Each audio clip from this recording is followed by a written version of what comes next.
ጤና ይስጥልን እንዴት አላችሁ ቤተሰቦች? ዛሬ ሰፋ ያለ መረጃ ነው የምነግራችሁ። በተለይም ፕሬዚዳንት ዶናልድ ትራምፕ በኢራኑ ጦርነት የነበራቸውን ቁማር እንደተበሉ እየተነገረ ነው። ቁማራቸው አሁን መልኩን ቀይሮባቸዋል እየተባለ ይገኛል። ከዛም ውጭ ፕሬዚዳንት ዶናልድ ትራምፕ ከእስራኤሉ ጠቅላይ ሚኒስትር ቤንያሚን ኔታንያሁ ጋር በተለያዩ ጉዳዮች አሁን ሰጣ ገባ ውስጥ መግባታቸው እየተነገረ ነው። እርስዎ ባለፈው እንደነገርኳችሁ የአይሁዶች አስጊ ሰው ናቸው። እርስዎ አይሁዶችን በጣም አሰልችተዋል፣ የተረገሙ ሆነዋል በሚል ቀደም ሲል እንደነገርኳችሁ አይነት በድጋሚ የተለያዩ ሀሳቦችን እያጋሩ ይገኛል። ምክንያቱም ባለፈው የነገርኳቸው የኒውዮርክ ታይምሶቹ ጋዜጠኞች ሬጂም ቼንጅ በሚለው መጽሐፋቸው ላይ ያቀረቡትን ተከትሎ ማለት ነው። እሱም አንድ ሀሳብ አለ። ከዛ ውጭም እንግዲህ ኢራንና እስራኤል አንዳንድ በጣም ሚስጥራዊ ጉዳዮች ላይ ሰጣ ገባ ውስጥ ገብተዋል። በተለይም ደግሞ የኢራን ፖለቲከኞች በእጅ አዙር እስራኤል ውስጥ ገብተዋል፣ ወይም ደግሞ በዌስት ባንክና በዛው በጋዛ አካባቢ የተለያዩ ጫናዎችን ሊፈጥሩብን ይችላሉ በሚል አንዳንድ እንቅስቃሴዎች ተጀምረዋል። እነዚህ እንቅስቃሴዎች ምንድን ናቸው? ሰነዱ ምን ይላል? የሚለውን በተለይም ደግሞ እስራኤል ምን አይነት ነገሮችን እያሰበች ነው? ምን አይነት የፖለቲካ ሴራ ውስጥ ገብታ ነው እንደዚህ አይነት መረጃዎችን እያጋራች የሚገኘው የሚለውን በስፋት እንመለከተዋለን። ከዛ ውጭም ደግሞ የእስራኤል ጀቶች ወደ ኢራን ትንኮሳ ሳያደርጉ አልቀረም። ያ ማለት በአካባቢው ላይ መንቀሳቀስ ጀምረዋል። በተለያዩ አካባቢዎች ላይ እዛው እንግዲህ በኢራን ዙሪያ ባሉ ሀገራት ላይ እንቅስቃሴዎችን ተመልክቻለሁ በሚል ኢራን ከሳለች። ስለዚህ አሜሪካ ይህን ነገር ማስቆም አለባት፣ ማታስቆም ከሆነ ከባድ ዋጋ ይከፈላል የሚል ሀሳብ ሰጥታለች። የናይም ቃሲም የሂዝቦላ እንግዲህ ዋና ጀነራል ሴክሬታሪ ናቸው። እሳቸው ደግሞ አንድ ሀሳብ ሰጥተዋል።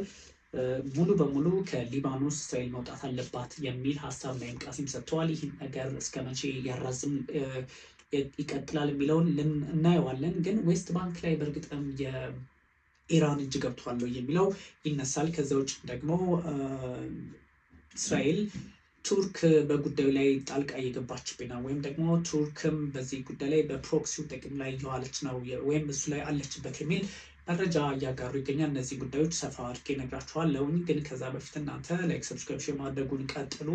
እነ ቢፌር አሁንም አንዳንድ ልጆች ቴንክ እያላችሁት ነው። ቢፌርን ጀስት አሁንም ታንክ ዩ እንድትሉ ትፈልጋለሁ። ምክንያቱም ሂ ሰፖርትስ ሚ፣ ሂ ሰፖርትስ ዘ ቻናል፣ ሂ ሰፖርትስ ኦል ዩ እና ሪስፔክት የሚያደርገው ናት ኦንሊ ዘ ቻናል ኤንድ ሚ፣ ሁላችንም ስለሆነ ሪስፔክት የሚያደርገው ከሱ አንጻር እንደዚህ አይነት ሰዎች ሬር ነው፣ አይገኙም።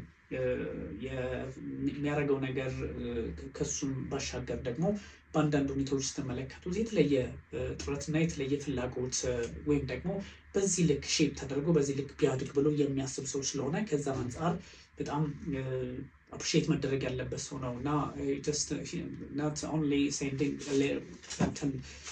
ቤት ዶላር ምናምን ስለሆነ አይደለም፣ ግን ሊትራሊ የሚያስብበት መንገድ የምታውቁት ስለሆነ እንድንጠናከር ስለሆነ ቢፌር በጣም ትልቅ ቦታ የሚሰጠው ሰው ነው። አንዳንዴ ትልቅ ቪዲዮም ሰርተን ቢፌር ኮንትሪቢዩት ከሚያደርገው አይስተካከልም። አንዳንዴ በአብዛኛው እንደዛ ነው። ኦፍኮርስ በዚህ ፕላትፎርም ላይ ያለው ነገር እና ዩቲዩብ ራሱ ደጋግማ አመስግነው ነው የሚለኝ እሱም እና በጣም ትልቅ ፋናችን ሆኗል። ከዚህ ውጭ እንግዲህ ሁላችሁም ነጠሌ መሐመድ እንደዚሁም ደግሞ ብዙ ሰዎች ነሲፈን የመሳሰላችሁ ብዙ ሰዎች አላችሁ፣ እነ ሬድሲ የመሳሰላችሁ እነ ታደሰ እንደዚህ እናንተም ደግሞ እነ አህመድ የሆነ ጊዜ ደግሞ ለእናንተ ምስጋና የሚሆን ነገር እና ከዛ አብረን እንትንላለን። ግን አሁንም ላይክ ማድረግ ሰብስክራይብ ሼር ማድረግ አለብን። እኛ ብዙ ሰብስክራይበር ያስፈልገናል፣ ከዛ ኢንፍሉዌንሳችን እንዲጨምር ማለት ነው። እሱ ማድረግ አለብን። ከዛ ውጭም ደግሞ የቴምር ፕሮፐርቲስ አለ። ይሄ በነገራችን ላይ እኔ ሪስፖንስብል ነኝ በእነሱ ጉዳይ። እኔ በመሀል እንደ ብሪጅ ሆኜ ያገለግላችኋለሁ። ማምናችሁ ሰዎች እና ልጆች ናቸው እኔ ጋር ኮንታክት ያደረጉት እና እነሱን ብታወሯቸው ቤት ለምትፈልጉ ሰዎች በትክክልም የምትፈልጉትን አይነት ቤት እና በሚያዋጣችሁ ዋጋ እንደዚሁም ደግሞ ቤተሰባዊ በሆነ መንገድ በመመካከር የሚያቀርቡላችሁ ናችሁ። ብዙዎቻችሁ ውጭ የምትገኙ ስለሆናችሁ ማስወርድ ሰዎች ፕሮግራም ስለምትከታተሉ ያን የማድረግ አቅሙ ስላላችሁ ውጭ የምትኖሩ ሚድል ኢስትም አውሮፓም እንደዚሁም ሰሜን አሜሪካ፣ ካናዳ ምናምን ያላችሁ ስለሆናችሁ ላቲኖቹም ውስጥ ያላችሁ ስለሆናችሁ በአብዛኛው ዩቲዩብ ቴልስ ሚ ዩር ሎኬሽን የት እንዳላችሁ እና ከዛ አንጻር በቀላሉ ዶላር እንትን የምትሉ ስለሆነ ሀብት እንዲኖራችሁ እንዲገባ የሚያደርግ ነው እና እሱን በደንብ ቼክ እንድታደርጉ ነው። ከስር እንደምታዩት ስልኩ ስላለ ማለት ነው። ከዛ ውጭ እንግዲህ ወደ እንትኑ እንሄዳለን። በትክክልም ጠቅላይ ሚኒስትር ቤንያሚን ኔታንያሁ እና መንግስታቸው ምንድን ነው እያሰበ ያለው በዚህ በፍልስጤሞች ጉዳይ ላይ የሚለውን ብቻም ሳይሆን በሂዝቦላ እና በመካከለኛው ምስራቅ ላይ ያለውን ጉዳይ እንዴት ነው ኔታንያሁ እያሰቡት ያለው የሚለው ብዙ ሰዎችን እያነጋገረ ይገኛል። ከፕሬዚዳንት ዶናልድ ትራምፕ ጋር ስለገቡት ሰጥ አገባም እነግራችኋለሁ። ግን ጠቅላይ ሚኒስትር ቤንያሚን ኔታንያሁ እንደምታውቁት ግሬተር እስራኤልን የመመስረት ውጥኑ አላቸው ተብሎ ይታሰባል። ግሬተር እስራኤል ደግሞ የምትመሰረተው በምንና እንዴት ነው የሚለውን ሁላችንም እናውቃለን። ስለዚህ ጠቅላይ ሚኒስትር ቤንያሚን ኔታንያሁ ግሬተር እስራኤልን የማምጣት ፍላጎት የላቸውም ማለት አይቻልም። እንደዚህ ብሎ ሰው ማስብ ሰው ካለ ስህተት ነው። አንደኛ በዚህ ጉዳይ ላይ በጣም ጥልቅ የሆነ ኮኔክሽን ያላቸው ራሳቸው አይሁዶች ታላቋ እስራኤል እስከ የት ድረስ ነች የሚለውን በተለያየ መንገድ በታልሙድም በምንም እንግዲህ በመጽሐፍ ቅዱስ ይዘትም በተለያየ የመጽሐፍ አይነቶችም ሆነ በራሳቸው ደግሞ በሚማሯቸው በራሳቸው ደግሞ ፖለቲካው ላይ ኤንጌጅ ባደረጉበት መንገድ ምን ያህል ርቀት እንደሚሄዱ የምታውቁት ነው እና በተለይ ደግሞ ከዚህ ጋር ግንኙነት ያላቸው አይሁዶች በደንብ ያውቁተዋል። የጁ ኮሚኒቲ በደንብ ምንድነው ታላቋ እስራኤል ሲባል ስኬት ነው የሚለው አለ እና የዛ አይነት ፕሮቫ እንደሆነ ወይም ደግሞ የዛ አይነት አንዳንድ ነገሮችን የማሟላት ሂደት እንደሆነ ተደርጎ ይወሰዳል። ስለዚህ ታላቋ እስራኤል ስትባል የት ትደርሳለች የሚለው ነው። ግብፅም እስከ ሲናይ በረሃ አይቀርላትም። ዌስት ባንክ የሚባል ጋዛ የሚባል የለም። በጠቅላላው ፍልስጤም የሚባል የለም። ሊባኖስ ውስጥ የተለያዩ ቦታዎች ላይ እስራኤል ይዞታ አለ ብላ ታስባለች። ዮርዳኖስ ውስጥ የእስራኤል ይዞታ አለ ብላ ታስባለች። ግብፅ ሲናይ በረሃ ድረስ ይወሰድባታል። ግብፅ ራሷ ጥያቄ ውስጥ ትገባለች። እነ ሳውዲ አረቢያ ሳይቀሩ መካከለኛው ምስራቅ ቁልፍ የሆኑ እነ ሶሪያን የመሳሰሉ ሀገራት ወደ 8 ምናምን ግንባሮች ላይ ውጥረትም አለ። እስከዛ ድረስ ታላቋ እስራኤል ምስረታ ሂደቱ እንደዛ ነው። እሱ ላይ ብቻም የሚቆም አይደለም። ታላቋ እስራኤል ሲባል እንግዲህ እስከ ምንድነው የሚመጣው? እስከኛ ጊዮን በሚለው ኮንሰፕት አንጻር እስከ አባይ ድረስ የሚዘልቅ አይነት የፖለቲካል ግንዛቤ ያለው ነው። ይሄ ማለት ግን እዚህ ድረስ መጥተው ወይም ደግሞ እስራኤላውያን እዚህ ድረስ መጥተው ጠቅልለው ወስደው ምናምን ሊያደርጉ ይችላሉ። ግን በስፔር ኦፍ ኢንፍሉዌንሳቸው ሊደርሱ እንደሚችሉ ግን ሳይታለም የተፈታ ነው እና ከዛ አንጻር ብዙ ሰዎች ይህን ጉዳይ ክሪቲካል እያዩት ይገኛል። ይሄን ያነሳውበት ምክንያት እንግዲህ እስራኤል ይሄን አታስብም የሚል ሰው አይኖርም። የሚያስብ ሰው የለም ብሎ የሚያስብ ካለም ራሳቸው ጠቅላይ ሚኒስትር ቤንያሚን ኔታንያሁ ምንድን ነው ያሉት? ይህን ያስባሉ። የታላቋ እስራኤል ሲባል እኛም በነገርኳችሁ ሰፋ አድርገው እስከዚህ እስከ ጊዮን እስከሚለው እስከኛ ድረስ ያለውን ባያነሱትም እንኳን ግን መካከለኛው ምስራቅ ላይ እንደ ሶሪያ ላይ ኦፍኮርስ የጎላን ተራሮች አለ ገሊላ እንደዚህ ገሊላ ኦፍኮርስ እስራኤል ውስጥ ነች። ከዛም የተሻገረ በተለይም ደግሞ ጎላን ተራሮችን በደቡባዊ ሊባኖስ የተለያዩ ቅዱሳን ቦታዎችን ዌስት ባንክን ሙሉ እና ጋዛን ሙሉ በጠቅላላ ፍልስጤም ማለት ነው መጠቅለል ወደ እንትን ውስጥ የመግባት ነገር አሉ። እሱ ግልጽ ነው። ይሄኛው ኔታንያሁ ከዚህ በፊትም ያስቀመጡት ነገር ስለሆነ እኔ ያልኳችሁ እንዳልሆነ እንደስታንድ እንድታረጉት ነው። ማንኛውም አይሁድ በዛ ልክ ያስባል አያስብ የሚለው እንዳለ ሆኖ አልትራ ኦርቶዶክስ የሚባሉ አሉ፣ ወይም ደግሞ በጦርነት የማይሳተፉ በዚህ ድርጊት ላይ እስራኤል ስትሳተፍ ትክክል አይደለም ብለው የሚያወግዙና በጦርነትም የማይሳተፉ ልጆቻቸውንም የማይልኩ ጦርነት ልክ አይደለም ብለው የሚቃወሙ በጣም ፍጹም የሆኑ ሰዎችም ደግሞ ወይም አይሁዶችም አሉ እስራኤል ውስጥ። በጣም እስራኤል ውስጥ ብዙ ማንነትም ስላለ ማለት ነው 20 በመቶ የሚሆን አረብ አለ። እንግዲህ ብዙ ጊዜ አረብ ሲባል ሙስሊም አድርጎ የሚወስድም አለ። አረብ ሲባል ሁሌ ሙስሊም አይደለም። አረብ ሲባል ደግሞ የተለያዩ ማንነቶች ከክርስትናውም ከምንም ጋር እንዲሁም ከአይሁድ ጋር የሚወስዱትም አሉ። ሞር ግን ወደ እስልምናው ስለሚያደላ ካልሆነ በስተቀርና እነዚህ ነገሮች ታሳቢ መደረግ አለባቸው። ይሄን ያልኳችሁ አዲስ ሰነድ ማለት ይቻላል የእስራኤሉ ሽን ቤት የእስራኤል ሽን ቤት ማለት እንግዲህ በጣም ልክ እንደ ሞሳድ ነው፣ ወይም ደግሞ የሀገር ውስጡን ፖለቲካ የሚቆጣጠር የሀገር ውስጡን ደህንነት የሚጠብቅ ምን መደረግ አለበት ምን መሆን አለበት በሚል ሴኩሪቲውን በስፋት የሚሰራ ነው። እሱ ያስቀመጠው ነው እና ሽን ቤትና አይዲኤፍ የእስራኤል ዋናው ጦር ማለት ነው ያስቀመጡት ምንድነው? ኢራን በጃዙር ዌስት ባንክ ገብታለች የሚል ሀሳብ ነው ያመጡት። ኢራን ዌስት ባንክ በጃዙር የገባችበት ምክንያት ምንድን ነው ተብሎ ሲነሳ ኢራን እና እስራኤል ጦርነት ውስጥ በነበሩበት ሰዓት የሰኔው ጦርነት ያለፈው ዓመት አሁንም እየተደረገ ያለው ወጣ ገባ ያለው ጦርነት ላይ ቢዚ በመሆኑ በሶሪያ በኩልም አሁን በሽር አልአሳድ ስለሌሉ ሁሉም ነገር ስለተዘጋ በሊባኖስ ውስጥ ያለውንም ሄዝቦላህንም ለመያዝ እንደዚሁ አስቸጋሪ ስለሆነባቸው ጦርነት ላይ ስለሆነ ዌስት ባንክ እየተጠቀመች ነው የሚል ሀሳብ ነው የሰጡት። ይችኛዋ ቀለል ተደርጋ የምትወሰድ አይደለችም። እንግዲህ ዌስት ባንክ እየተጠቀመች ነው ካሉ ጠቅላይ ሚኒስትር ቤንያሚን ኔታንያሁ ዌስት ባንክን እየተጠቀመች ነው ኢራን ካሉ ሄዝቦላ ወይም ደግሞ ሊባኖስን ያልተጠቀመችበት ምክንያት ምንድን ነው? ጦርነት ላይ ስለሆነ ነው። ዌስት ባንክን የማይጠቀሙበት ምክንያት ደግሞ ኢራን የማትጠቀምበት ምክንያት ጦርነት ስለሌለ ሰላም ስለሆነ ነው የሚል ሀሳብ ነው። ስለዚህ ምን ማለት ነው? ጦርነት ከቀሰቀሰን የተለያዩ እርምጃዎችን መውሰድ ከጀመረን እዛ አካባቢ በቀላሉ መግባት አይችሉም እና ራሳችንን ለመጠበቅ ሁሉም ቦታ ላይ ጦርነት ማስነሳት አለብን የሚል አንደርስታንዲንግ እንዲፈጠር ያደርጋል። ያ ማለት ደቡባዊ ሊባኖስ ላይ ምክንያቱም ምንድን ነው ያሉት? ሁለት ነገሮችን መውሰድ ይቻላል። አንደኛው ጠቅላይ ሚኒስትር ቤንያሚን ኔታንያሁ ወይም ደግሞ ሺን ቤት ናይዴቭ ሀሳብ ሲሰጡ በጉዳዩ ላይ ኢራን በመካከለኛው ምስራቅ ላይ አቅም እያሳጠናት በመምጣታችን ወይም ደግሞ የእነሱ ሀሳብ ነው ኦፍኮርስ ሌላ ጉዳይ ስለሆነ እያሳጣና ስለሆነ ጦርነት ላይ ቢዚ ስላደረግናት ሊባኖስ ውስጥ መድረስ አልቻለችም። ምክንያቱም እኛ እዛው ቦታ ላይ በጦርነት ላይ ስላለን እዛው ላይ ስለሆነን ምንም አይነት የጦር መሳሪያ ማቅረብ አልቻለችም ሲሉ ሊባኖስን ትተን አንወጣም። ምክንያቱም ሊባኖስ ላይ ትተን የምንወጣ ከሆነ ኢራን የጦር መሳሪያ ታቀርባለች የሚል ምክንያት ለመፍጠር ያግዛቸዋል። ሁለተኛው ደግሞ ዌስት ባንክ በተወሰነ መጠን ራማላን ጨምሮ የተረጋጋ ብለው ያስባሉ፣ ግን የተረጋጋ አይደለም።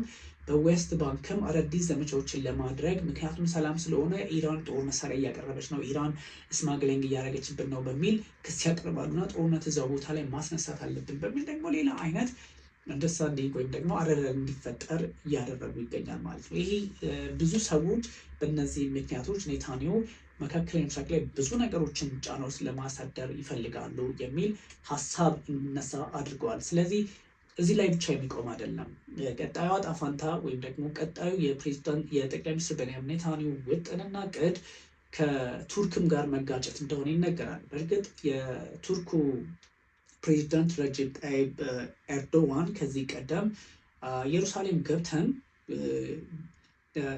ይዞታውን እናስመልሳለን ፎር ደ ሙስሊም ወርልድ የሚል ሀሳብ ነበራቸው። ግን ያን ያደረጉታል አያደረጉትም። የማያደርጉበት ምክንያት ኤርዶዋን አንደኛ እንደዚህ አይነት እርምጃ የሚወሰድ ከሆነ የኔቶ አባል ናት ቱርክ እንደምታውቁት፣ የአሜሪካ አጋር ናት እንደምታውቁት፣ ከአውሮፓውያኑ ጋር በሰላም ስላለች ቱርክ እንደምታውቁት፣ ከራሽያ ጋር በሰላም ስላለች፣ ከቻይና ጋር በሰላም ስላለች ከዚህ አንጻር ያን የማድረግ ፍላጎት ላይኖራት ይችላል። ምናልባት ኔታንያሁ በዛ መንገድ ኤርዶዋን በዛ መንገድ ጫና ለመፍጠር ተሻግረው የሚገቡ ከሆነ ግን የሚፈጠርባቸው አስቸጋሪ ሁኔታ ይፈጠራል። አንደኛ ራሷ እስራኤል የምትመልሰው ነገር ይኖራል። ሁለተኛ ዓለም አቀፉ ማህበረሰብ ለምን ገቡ የሚል ጥያቄ ይነሳባቸዋልና ከዛ አንጻር አይሆንም። ግን ኤርዶዋን ኢየሩሳሌም ገብተን እንገባለን የሚል ሀሳብ ነበራቸው ከዚህ ቀደም፣ ወይም ደግሞ ኢየሩሳሌም እንገባለን በሚል ኤርዶዋን ሀሳብ በመስጠታቸው ኢየሩሳሌም የሚገቡት መቼ ነው፣ በምን ሁኔታ፣ ምን ሊያደርጉ የሚለውን ጥያቄ እንዳለ ሲነሳባቸው ነበረና እንደማይገቡ እሙን ነው። ግን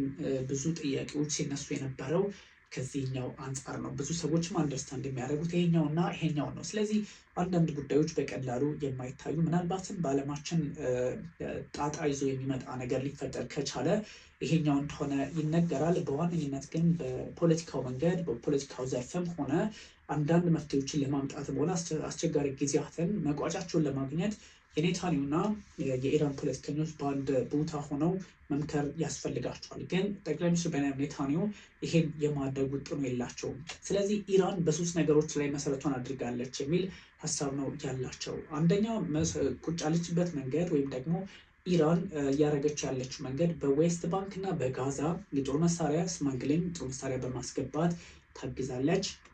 ሁለተኛ ደግሞ ከዚህ ትራዲሽናል ከሆነው የገንዘብ ልውውጥ ወይም ደግሞ ስርዓት ባሻገር የክሪፕቶ ከረንሲ በሚባለው ጉዳይ ላይ ወይም ክሪፕቶ ከረንሲ ማለት እንግዲህ ማን እንደሚያስተዳድረው አይታወቅም። የሆነ ግዑዝ አካል ነው ወይም ሰምቲንግ ዊ ዶንት ነው ማንና ምን እንደሆነ የት ሀገር ቤዝ እንዳደረገ ኦልሞስት አሜሪካ ነው ሊሆን ይችላል። ይባላል። ግን ማን ነው የሚመራው ክሪፕቶ ከረንሲ ማን ነው የሚያስተዳድረው የሚባለውን አናውቀውም። የሆነ ሰምቲንግ ጋር ነው የሆነ ሲስተም የሆነ ስርዓት አለ። እሱን ማን እንደሚመራው ማን ሊድ እንደሚያደርገው አይታወቅም። እኔም እናንተም ሁሉም ሰው በክሪፕቶ ከረንሲ ሲስተም ውስጥ ገብተን የምናደርገው የንግድ ስርዓት ልውውጥ አለ እና ኢራን የጦር መሳሪያ ስማግል ከማድረግ ከማስተላለፍ ባሻገር በክሪፕቶ ከረንሲ እዛ አካባቢ ያሉትን ኃይሎች እየደገፈች ነው የሚል መረጃ እንደዚሁ ያጋራሉ። ከዛ ውጭም ደግሞ ቀጥተኛ የሆነ በቦርደር በምስራቃዊ ኢየሩሳሌም አካባቢ በቦርደር ይህን የጦር መሳሪያ በማቅረብ ችግሮችን ልትፈጥርብን ትችላለች በሚል 3 ነገሮችን በመሰረታዊነት ያስቀምጣሉ። ከዛም ውጭ ደግሞ ቱርክም እንደዚሁ የጦር መሳሪያ ለማቅረብም ሆነ ወይም ደግሞ ሐማስን ሆስት ታደርጋለች እንደምታውቁት ቱርክ። ምክንያቱም አንካራ ላይ ቁጭ ብሎ ሐማስ የተለያዩ ስብሰባዎችን ያደርጋል፣ የተለያዩ ስራዎችን ይሰራና በዛ ቁልፍ ሁኔታዎች ላይ የምትሳተፍ አገር በመሆኗ እጅጉን በተለየ መንገድ ትሪት እየተደረግን ነው። ስለዚህ አሁን እዛ አካባቢ ያለው ምንም አይነት ድሮን አይንቀሳቀስም። እስራኤል ውስጥም ሆነ በዌስት ባንክ አካባቢ ምንም አይነት ድሮን የሚንቀሳቀስ የለም። ይሄ ፈርስት ፐርሰን ቪው የሚባለው ኤፍፒቪ የሚባሉት ድሮኖች ያው በጂፒኤስም ስለሚሰሩ የሚደረግ እንቅስቃሴ የትኛውም አይነት ሁኔታ ቢኖር በቁጥጥር ስር ይውላል የሚል አቋም ያላቸው ኔታንያሁ እንደዚ አይነት እርምጃ የተወሰደ ነው። ግን ስጋት የለባቸውም ማለት አይደለም። እስራኤል ስጋት አለባት። እንዳልኳችሁ በ7 እና በ8 ግንባር ነው እየተዋጋን ያለ ነው ብለው ነው የሚወስዱት። ኦፍኮርስ እንደዛም ነው። ግን ደግሞ ያ ሁሉ ግንባር የመጣው በምንድን ነው የሚለው የምታውቁት ስለሆነ ቀላል አይደለም። በሶሪያ በኩል ውጥረት ውስጥ፣ በሊባኖስ እንደዚሁም በሜዲትራኒያን ባህር በኩል ጭምር አለባት። በዌስት ባንክም በጋዛም እንደ በእስራኤል በኩል በኢራን በኩልም የመን ሁቲዎች፣ ካታይ በሄዝቦላ፣ ኢራቅ ይህ ሁሉ አንታይ እስራኤል ነው እና የእስራኤልን በጠላትነት ፈርጆ የሚንቀሳቀሰው እና ይህ ሁሉም እንግዲህ የሚያሳየው ምንድን ነው ስጋቷን የምርም ሊያደርግባት እንደሚችል ነው። ግን ከዚህ ሁሉ ጸብና ችግር በሰላም መኖር አይቻልም ወይ የሚለውም ደግሞ ትክክለኛ የፖለቲካ ተንታኞች ሀሳብ እየሆነ መጥቷል። ሄዝቦላ አሁንም እንግዲህ መጀመሪያ ግን ኢራን አንድ ሀሳብ ሰጥታ ነበረ። ኢራን ምንድነው የሰጠችው ሀሳብ? የእስራኤል ጀቶች ወደ አካባቢያችን እየመጡ ነው፣ የእስራኤል ጀቶች አንዳንድ እንቅስቃሴዎች እያደረጉ ነው።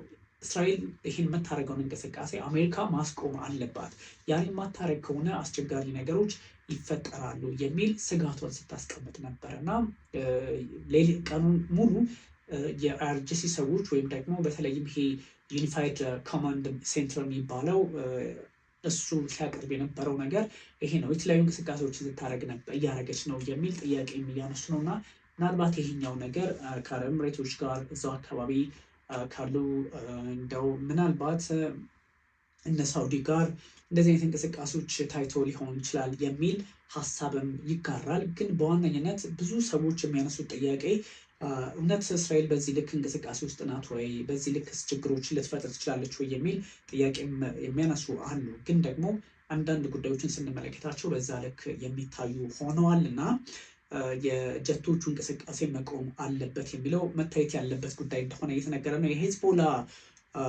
እንግዲህ እስራኤል ያለምንም ቅድመ ሁኔታ ያለምንም ምንም አይነት ካውንሽን ሳታቀርብ አንኮንዲሽናሊ እንግዲህ አዚስ ቶክስ ኤክስተንድ ንግግራቸው ቀጥሏል። በአሜሪካ አሸማጋይነት አማካኝነት የሊባኖስና የእስራኤል መንግስት ማለት ነው። እነሱን ስትመለከቷቸው እንግዲህ ንግግሩ በቀጠለበት አጋጣሚ ወይም ደግሞ በዛ ላይ ሄዝቦላ ዋና ጸሐፊ ናኢም ቃሲም እንግዲህ he accepts no normalization and no gain for Israel ከእስራኤል ጋር ምንም አይነት ግንኙነት እንዲኖር ምንም አይነት የዲፕሎማሲ መንገድ እንዲፈጠር ፍላጎት የለንም፣ አንቀበለውም የሚል አቋማቸውን ነው ያስቀመጡት ናኢም ቃሲም። ስለዚህ እሳቸው ይህን ሲያስቀምጡ በእርግጥም የሄዝቦላ ሊደር እንደዚህ አይነት ሀሳብ ሲሰጡ እንደ ሀሰን ነስረላ ናቸው። እንግዲህ እንደምታውቁት ሄዝቦላ በመምራት ትንሽ አስቸጋሪ ነው። የዛ አካባቢ ላይ የማይበርድ ፖለቲካ ሊኖር እንደሚችል ፍንጭ ይሰጣል እና ብዙ ሰዎች ይህን ጉዳይ ከተለያየ አቅጣጫ እየተመለከቱት ይገኛል። ትራምፕ ለምንድን ነው እንግዲህ በጠቅላይ ሚኒስትር ቤንያሚን ኔታንያሁ እየተበሳጩ ያሉት የሚለው ብዙ ሰዎችን እያነጋገረ የሚገኝ ጉዳይ ነው። ትራምፕ ለምን አይበሳጩ? ምክንያቱም ኔታንያሁ ከዚህ በፊት በጋዛ ጉዳይ ላይ እንድታረቁ ጥያቄ ቀርቦ ነበረ። ከዚህ ጦር መሳሪያው ወይም ደግሞ ከዚህ ከእንትኑ አንጻር ምንድን ነው ያለው የሚለውንም ለማስታረቅ ከዚህ ከኒውክሌር ጋር በተገናኘ የተለያዩ ኮምፕሮማይዝ መደረግ ያለባቸውን ነገሮች ለመመልከት ተሞክሮ ነበር እና ኔታንያሁ አይ ብለዋል። እና ከዛ አንጻር ትራምፕ አይሁዶች እርሱን ሰልችተዋል፣ አይሁዶች ኔታንያሁን ሰልችተዋቸዋል የሚል ሀሳብ ነው የሰጡት። ሁሉም አይሁዶች ባለፈው እንደነገርኳችሁ የእኔ ሰዎች በመካከለኛው ምስራቅ ላይ ትልቅ ስራ የሚሰሩልኝ የእኔ ሰዎች የመካከለኛው ምስራቅ ልዩ መልክተኛ ስቲቭ ዊትኮፍ አይሁድ ነው፣ እንደምታውቁት ጁ ነው፣ ከጁ ቤተሰብ የተገኘ ነው። ጃሬድ ኩሽነርም አማቻቸውን እንደዚሁም ትልቅ ፖለቲከኛ አድርገዋቸዋል በመካከለኛው ምስራቅ ላይ። እሳቸውም እንደምታውቁት እንግዲህ ጁ ናቸው። ሰው እነዚህ ጉዳዮችን ስንመለከታቸው ሁሉም አይሁዶች ተሰላጅተዋል፣ የኔን ሰዎች የኔ የቅርብ ሰዎችን ጭምር የሚል ሀሳብ ነው የሰጡትና ኔታንያሁ እንግዲህ በዚህ ልክ ነው ኔታንያሁና ትራምፕ በዚህ ልክ ሰጣ ገባ ውስጥ መግባታቸው የሚነጋገሯቸው ንግግሮችን አያገባህም እስከ ማለት የደረሰ እየሆነ በመምጣቱ ብዙ ሰዎች ምናልባት ችግሩን በዚህ ልክ ሊያዩላቸው ይችላል ተብሎ ይታሰባል። ግን የእነ ጠቅላይ ሚኒስትር ቤንያሚን ኔታንያሁ የፖለቲካ አካሄድም ቢሆን ከዚህ የወጣ ላይሆን ይችላልና እነዚህ ሁለት ኃይላት የሚሰዳደቡባቸው መንገዶች ትንሽ አስቸጋሪ ነው። እስራኤል እንግዲህ ፍላጎቷ በሄዝቦላ ዲስአርማመንት ነው፣ የጦር መሳሪያውን እንዲፈታ ነው። ስለዚህ የጦር መሳሪያውን ይፈታል አይፈታም የሚለው እንዳለ ሆኖ ግን እነዚህ ጥያቄዎች ደግሞ በተለያየ መንገድ እየተጠየቁ እና በተለያየ መንገድ መፍትሄ ያስፈልጋቸዋል በሚል ሀሳቦች እየተጋሩ ይገኛል። ግን ደግሞ በዚህ ጉዳይ ላይ ሌላ አስቸጋሪ ሁኔታ ትንሽ ፈታኝ ነገሮች ሊፈጠሩ ይችላሉ። ስለዚህ ይህን ያነሳሁት ዝም ብለን አይደለም። ትራምፕ responses to Iranian drone attacks subdued የሚል ሀሳብ አለ። What's very interesting that this attacks occurred a while ago. In the last few hours, Trump has been putting out messages on his social media threads, but all are about domestic issues, about ICE and the faults of his predecessor.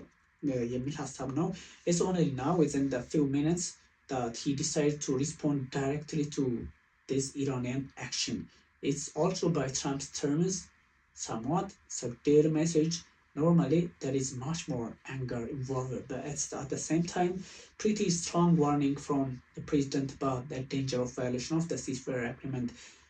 The tone is very important, and with a lot of Trump's social message, the intent and the impact can be caused by the tone of it, and this is somewhat restrained tone by Trump's term የሚል ሀሳብ ነው የተሰጠው እና ትንሽ ይሄኛው እንግዲህ ከድሮን ጥቃቱ ጋር በተገናኘ የተነሱ ሀሳቦች ናቸው እና ምንድን ነው የተፈጠረው የሚለው ብዙ ሰዎች ጥያቄ እያነሱበት ያለው ጉዳይ ነው እና ምናልባት አስቸጋሪ ጊዜያት ሊመጡ እንደሚችሉም